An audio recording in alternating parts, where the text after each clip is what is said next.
Ever since I was little, I can remember wanting to do something that none of my other siblings had done. Growing up the fourth of 6 kids has always made me feel like I was just another name on the long list of names.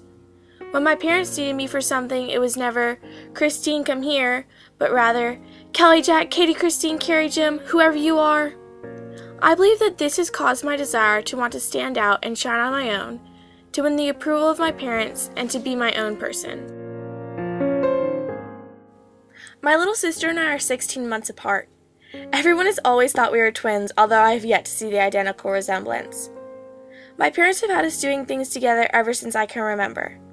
Anything we could do together, we did. Soccer, softball, basketball, gymnastics, you name it, we did it together. I can remember each of these team sports that we participated on. I can recall memories of long and tiring practices, exciting victories, and sad defeats. I can also remember always feeling like my little sister outshined me. One by one, I began to tell my mom that I no longer cared to play softball, soccer, and finally basketball, and that the sister duo was over. At the time, I wasn't sure why I quit, but as I grew older, I realized I didn't want to live in my little sister's shadow. I wanted to do something that was my own, something that I could be good at. I chose tennis. No one in my family played tennis. Not my parents, not my 3 older siblings or 2 younger ones. But I was going to play tennis. I finally had something that was my very own, yet it just wasn't enough.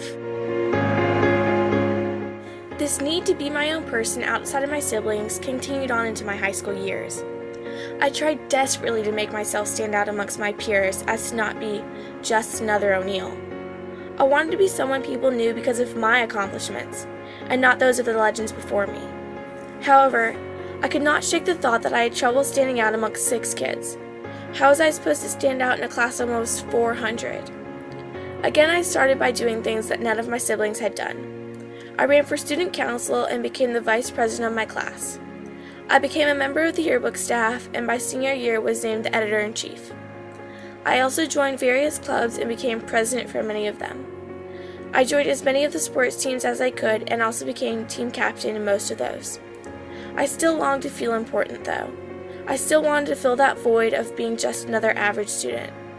I never would have guessed that I would feel like an individual at one of the largest schools in Georgia, more specifically, my English class. I've always been told that I was a good writer. I enjoy writing creatively for myself or those close to me.